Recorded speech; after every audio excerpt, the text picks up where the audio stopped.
Enmeshment is basically something that's a parenting style that's mischaracterized as loving, a loyal, tight-knit family that's protecting, nurturing, and loving the child when in fact it actually has elements of psychological and emotional incest.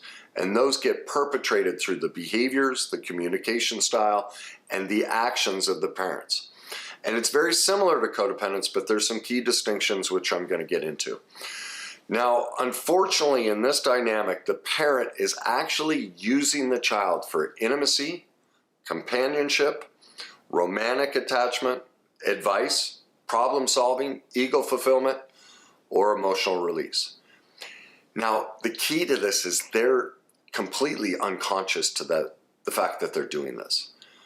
They are also completely unconscious that they really struggle and have unmet emotional and psychological needs within themselves. They're severely broken from their own childhood, in part, not just because they're unaware of it, but society and the media in particular have not educated us on what healthy parenting looks like. They've actually educated us to promote this enmeshment. So most of the things you're going to hear about this, it's not about blaming. People just didn't know. They weren't aware that what they thought was proper parenting is actually very destructive. They also weren't aware that they had so many unmet needs within themselves. So if you find in this video that it's yourself or it's your family, don't beat yourself up. This is very common. The first characteristic is a parent who's over-involved and their lives are centered around their children, even into adulthood. This is the type of parent that's like, oh, my kids are my world. You'll see that. People comment on my post a lot, my kids are my world. And these parents will tend to feel lost, lonely, sad, even hopeless if their children are gone. I call these the Facebook parents. You'll see that when the child is going through 4th, 5th, 8th, 10th grade graduation, mom or dad lament that they're growing up. They're losing this romantic attachment. It's too close. They are too involved with their child. That's too much love. It's smother love. It's enmeshment. It's not healthy. Okay? The second characteristic, or another aspect of that first one, is these parents have very few friends and very little support. All right? That's part of why they're so over-involved with their child. The second characteristic is parents who know too much about their children's personal relationships, their activities, and their problems, and they demand to be included. A prime example of this I saw a couple years ago where a woman had taken her daughter off to college, and she spent the first week with her daughter, and her Facebook posts were like this long, talking about all the new friends, the frat parties, moving in, like this mother couldn't let go. Her life revolved around her daughter. She was consumed with every aspect of her daughter's life, her friends, everything. She was governing all of it. She couldn't let go. That is severe enmeshment, severely toxic, severely abusive, and that's emotional incest, all right? Characteristic 3 is sharing too much personal information, and this creates feelings of unhealthy dependence. For example, telling too much information to your child about your current spouse or your ex. This happens a lot in divorce, where a parent turns to their child and laments about how awful the ex was. That is completely inappropriate. That's looking for the child to be your emotional support and confidant. It is not their job.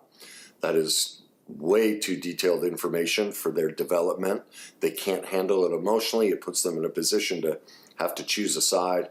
It's very abusive to dump that kind of information on a child. This can also happen very innocently, like happened to me. I will never forget this moment. It might be one of the biggest moments etched into my memory. I remember it specifically. I was 6 years old. We were walking into Safeway. My mom and I were holding hands, and I can still feel my feet hitting the concrete or hitting the asphalt as we're just leaving the parking lot, about to get on the sidewalk and walk in the door. And my mom holding my hand, and she says, you know, Kenny, I take you for granted. I had no idea what that meant. I just knew I felt this tremendous weight of responsibility. As I see now, and what later became, I became both my parents' emotional confidants. They came to me for everything. And there was my mom. That was the first memory I have of my mom enmeshing with me and creating an emotional incest situation. And I'm going to, share even deeper information of how she did that as I go through these. But those are the type of comments where the child now is that primary support for the parent. It's just, oh, you bring me so much joy. I'm just lost without you. That type of hunger and need for a child. Again, it's mischaracterized as loving, tight-knit family. It is not. That is too tight. That is not closeness. It's actually it's literally sucking the emotional life out of the child because the parent has so many unmet emotional needs. They are so deprived within them, and they don't know it. And they'll even deny it. That's the other side. Oh, no, that's not true. I just love my child. That's what a lot of people listening to this, they're going to see themselves, and they're going to go into massive anger and denial. Well, that's the sign right there that this is exactly what they're doing, and they don't want to confront it. They don't want the truth of, oh, my gosh, I do adore my child in the right way, but I didn't know that the way I love my child isn't right. It's now crossed over, not because you were a bad person, but because nobody taught you.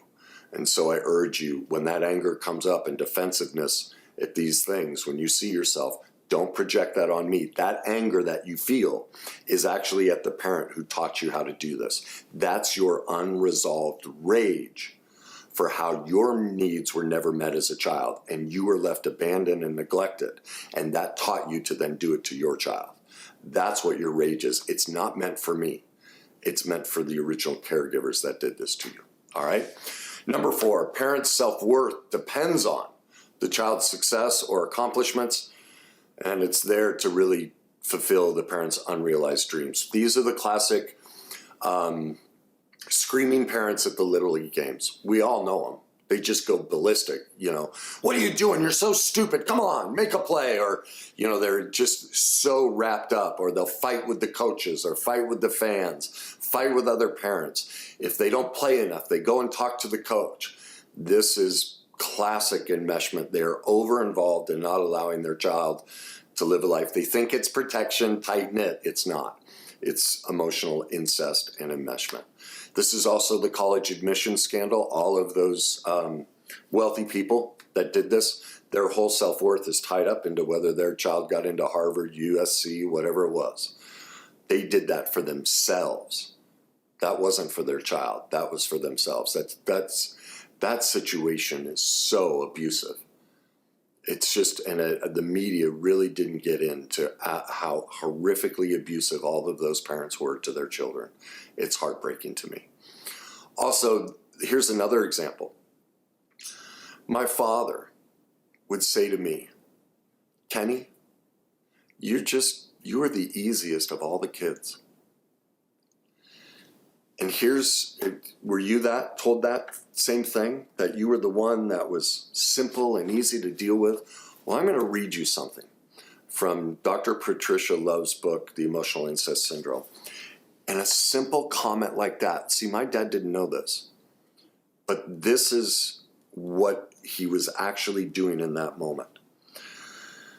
All right, and she's talking about her own journey, so that's how the sentence starts off, but then it gets to the meat of it. She says, the revelations continued. With a therapist's help, I realized that my mother's praise and high regard for me was partly an unconscious device to relieve her of the burden of parenting. You never caused me a moment's trouble, my mother had always told me again and again. underneath this benediction was a disguised ultimatum, and this is the ultimatum my dad gave me. Don't have any needs because I'm not willing or able to cope with them. And just like she's writing here, I did my best to cooperate. I looked around at the little she had to give me, and I made sure I only asked for that. I repressed the rest of my needs and kept them to myself. I was the hero child who was asked to come to her own rescue. Later, I discovered that my mother's effusive praise had another purpose, which was to bolster her fragile ego. See, if she kept telling me I was an extraordinary child, and if I managed to meet or exceed her expectations, she could look at me and see that she was a good parent, and therefore a good person, despite her many shortcomings. That's the Facebook mom and dad, that's the college admission scandal, that's the parent who just praises their child and spoils the hell out of them, or the parent who says, you're not a bother, you're such a good kid. There's an underlying bind each child is placed in. You better not have needs and wants because I can't fulfill them. You need to be perfect so that I feel okay as your parent. Also, I can parade you around my friends as what a great parent I am. These are the underlying subconscious things at play because our parents in these situations are so broken emotionally and they don't know it because as society, we won't talk about this stuff or teach it. It's not to blame. My dad's not to blame, but he is to be held accountable, and so are your parents and everyone that does these things. Characteristic number 5. Parents don't encourage a child to follow their own dreams and impose their dreams on them. They pick their activities, their careers, their schools, their friends, partners. That's the college admission scandal. They needed their kids in there. All right? This is also a parent who subtly or directly criticizes a child's independence or plays the martyr. For instance, they'll say something like, "You sure you want to do that? You might get hurt. And what would happen if you got hurt? Who would be there to take care of me?" Or, "Why do you want to live there? It's so far away from me and your dad, or me and your mom, or so far away from me." This subtle bind that it's your job to take care of them. Or you only need something more direct is you only think of yourself. You're so selfish. Can't you think of anyone else? Or even, "Go ahead. Go out with your friends. I'll be right here. I'll be fine sitting here all alone." That's all enmeshment. Do you hear in that? That's the parent requesting, demanding that the child take care of them. That's incestuous. It's not a child's job. Children don't owe us anything. We made the choice to have children. And the enmeshed parent and the incestuous parent thinks that even in old age, the child owes me something. Well, the child never made the choice to be born. You, the parent, did. And so many parents have kids like props, little dolls that they're going to mold into what they want. They don't realize that's not our job as parents. Our job is to create an emotional environment for them to become what they want, not what we want. Man, I just noticed I have a lot of energy talking about this stuff, talking about the situations in my childhood brought up some of that energy from, being made to take care of my parents. I guess I have a little more recovery work to do. I love learning stuff like that. At any rate, let's move on to number 7. Parents expect their children to still follow the rules, even into adulthood, and they must accept their morals and values. How many secrets do you have from your parents? How many things do you refuse to tell them because you know they won't approve? That's enmeshment. You are sacrificing your own belief system to make sure that your parents are happy. All right? They also might shun the child if they don't do, be, or give the parent what they want. Example would be a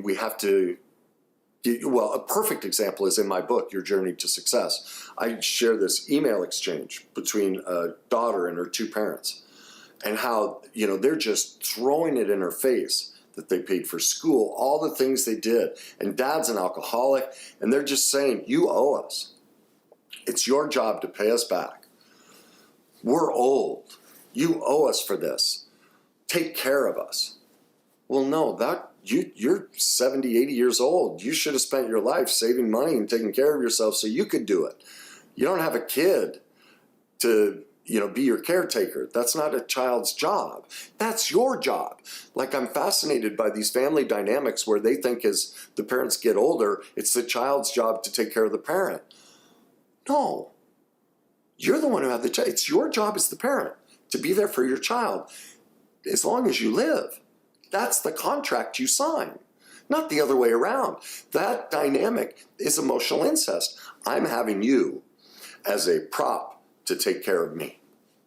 How much more, it's just incredibly clear how incestuous that is. That's not a close, tight-knit family. And again, I'm not blaming the parents. That's society and the media not pointing these truths out. There's also the incessantly worried, the doomsday parent. You know that one. Oh my God, don't. You're going to get hurt. You can't do that. I saw this. I talked about this in my book. There was a young boy, probably 6 years old. And I was in Denver airport, and they have these trains to take you between terminals. And as it started up, he's all excited, He's like, oh, it's going to move. I'm going to balance myself. And mom she freaked out. Just screamed at him and shamed him, told him to grab the rail. What are you thinking? Well, that's mom. Mom was scared. The child was excited. And let's face it, what's the worst thing that can happen when one of those trains start up? He stumbles a little and falls. He might bruise his knee, might even get a slight rug burn. Like, he's okay. That's just, and what does he get? He learns, ooh, maybe this isn't safe to do. So now in the future, I'm going to try something different so I'm protected. But because mom doesn't know how to handle her fear, she placed the responsibility in her child to make sure that she was okay, under the guise of I'm being a kind, loving, protective parent. That's not protective parenting. We want our children to make mistakes, simple mistakes at 6 years old, that are not life-threatening, that are simple little bumps and bruises so that they can learn. But a mother or father who is like this can't allow their child to do it because of their own fear. That's not healthy for the child. Now, let's move on to number 10. Number 10 is when a parent spoils or takes care of a child financially. I have a client where this happened to her. It's probably the worst case of child abuse I've ever seen. It's horrific. That this woman came into my office in her late 20s, never really had a job, didn't know how to care for herself. And this is what was so sickening about the incestuous nature of this enmeshment. She could have huge bar bills. I'm talking thousands of dollars. Mom would pay them because she gave her credit cards. She paid for everything. Gave her credit cards. Mom would pay for all of it, no questions asked. Anything that was destructive, because mom was an alcoholic, so she needed a daughter who would drink with her. Okay? So anything that was self-destructive, mom never said a word. If she did one simple thing that was self-loving, self-care, like take a yoga class, anything like that, mom would threaten to cut her off. She used the finances to keep her close to her. They'd sit on the phone and drink. It's just heartbreaking and also incredibly courageous. I have never seen somebody work so hard at recovery who basically came into my office as an infant, even though she was in her 20s, literally had no ability to care for herself, cook, clean, anything, knew nothing about life. And in a few short years, my God, the progress she's made is beyond comprehension. I've never seen anything like it, what she's done and how far she's come. And she's now working and separating herself. But man, you want to talk about excruciating to cut that level of enmeshment from a parent. It's truly courageous work what this woman has done. I lose words. It's just been a joy to watch her. All right, number 11 is parent who reacts with anger if an adult child tries to set boundaries or limits of any kind. They just freak out. That would be a person, listening to this video angry at me. they would go ballistic hearing about this and going, oh my God, no, this isn't me.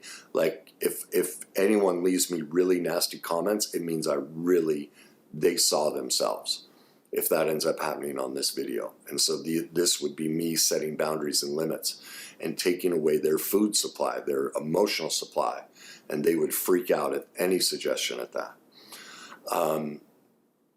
The number 13 is an opposite sex parent who criticizes your partner or is in competition with them for the child's love. They basically made you a surrogate spouse. This happened to me. My mother made me a surrogate spouse. Now, it's not always criticizing. The surrogate spouse dynamic has many things in it. One of them is to criticize and be, always down. You see these mothers or fathers who are always putting down the man or the woman, the same sex, that they are just, oh, they're an awful person. How'd you marry them? And you're going, what's going on? Well, it's because they've lost their love relationship with you. They had romanticized you, and so they're going to do anything to keep you from feeling closeness to this person. The way my mom did it for me is by sexualizing that dynamic. My mom thought I was hot. My mom would lust after me. I'd walk in the room and she'd be like, Kenny, my God, and then when she'd hug me, sometimes she'd push her groin into me.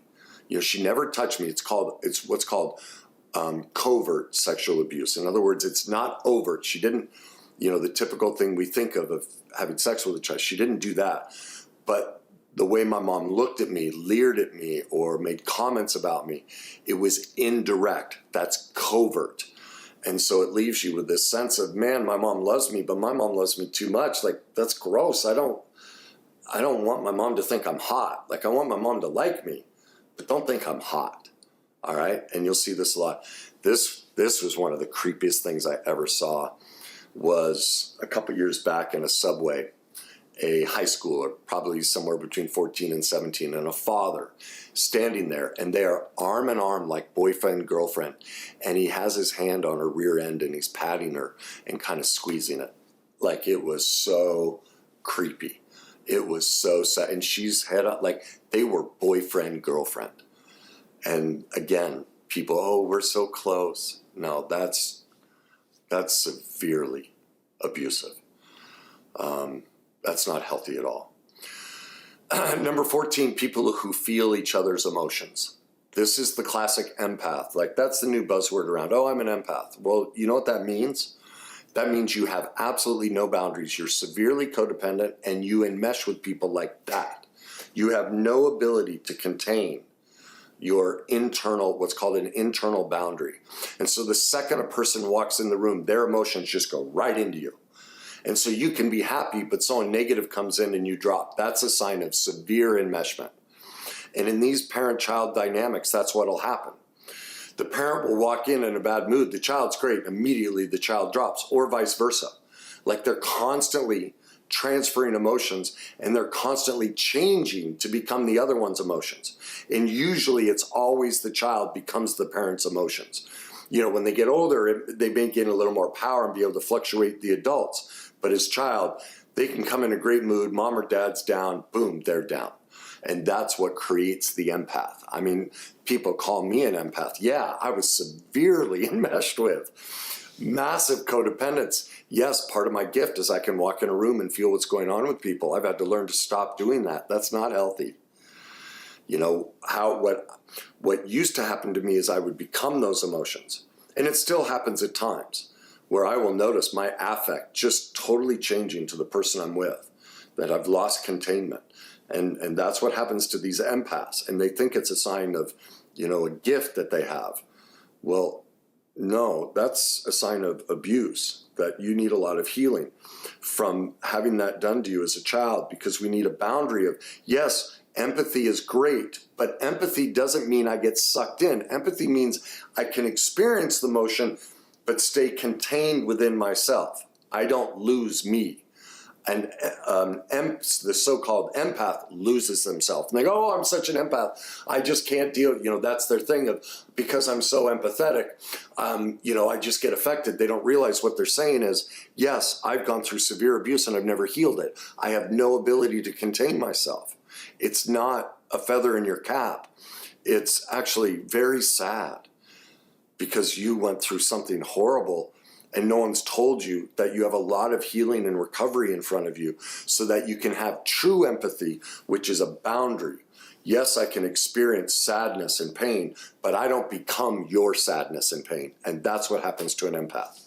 It's not a sign of courage. It's a sign of severe trauma that has not been addressed. All right? Number 15, they expect a child to call them daily or frequently, even as adults. Drop their plans.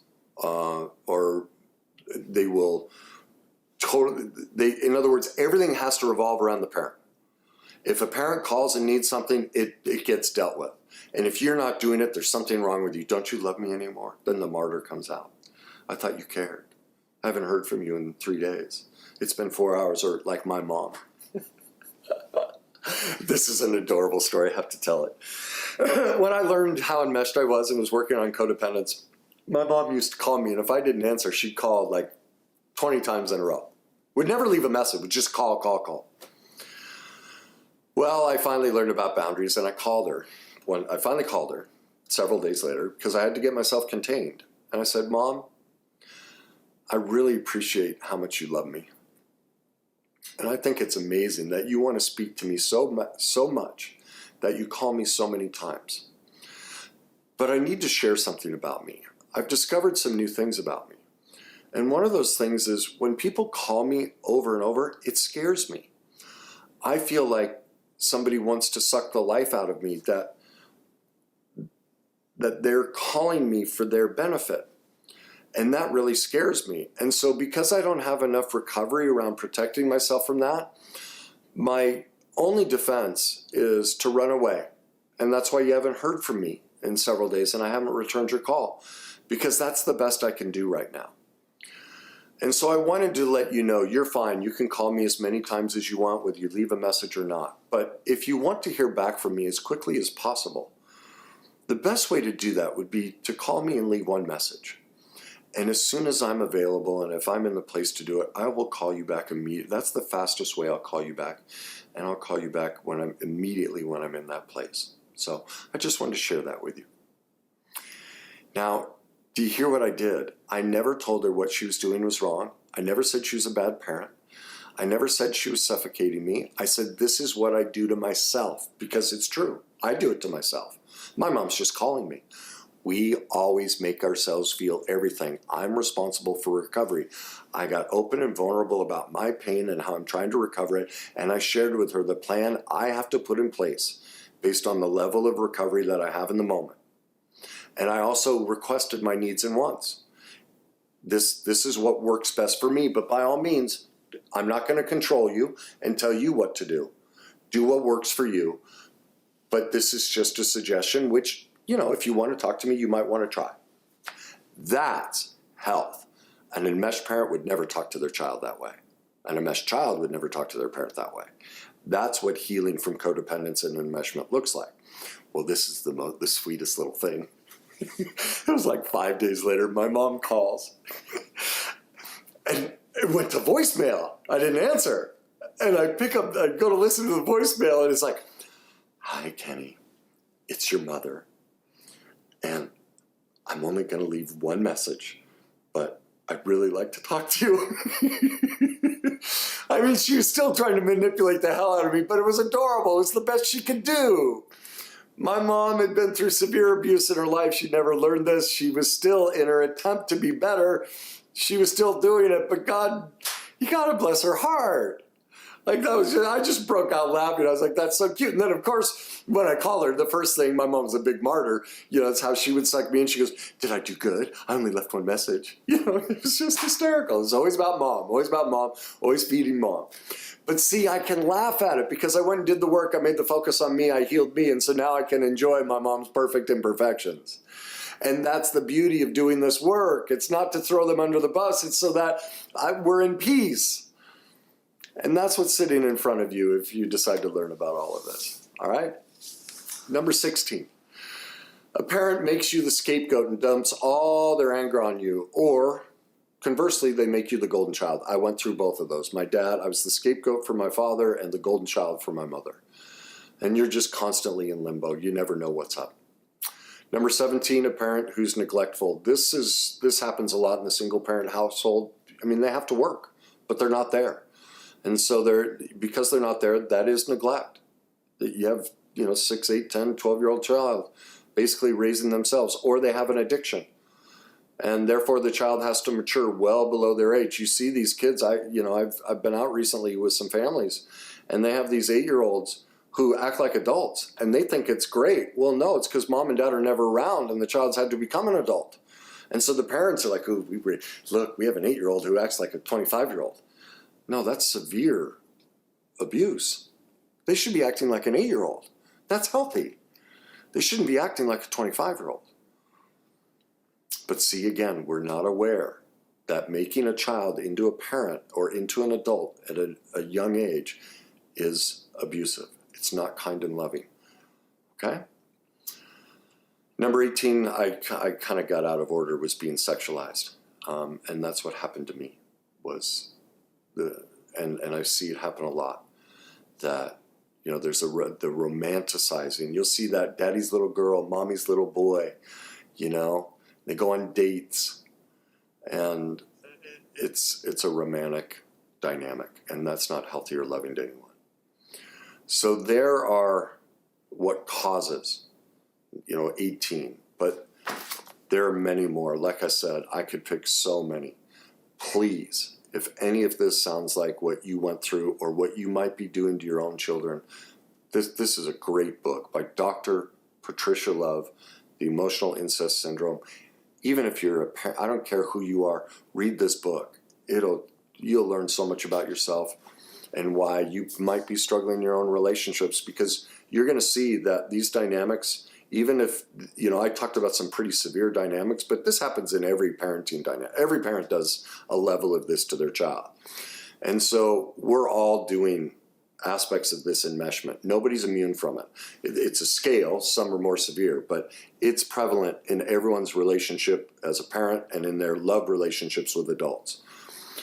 So it's part of the recovery process to gain this knowledge so we can develop new tools, new skills that can become tools so we can nurture ourselves and those closest to us in the way we want to, because that's our heart. I believe anyone watching this, their heart is they want to love people as best they can. Well, we haven't been taught how, and the way we've been taught is incorrect. It's abusive, less than kind, all those words. So there you have it. If you like this content, you think it'll help somebody, please share it. Leave me your comments. Tell me your stories of how this happened to you. And as always, if you want more of this, please subscribe. And as I always say, enjoy the journey.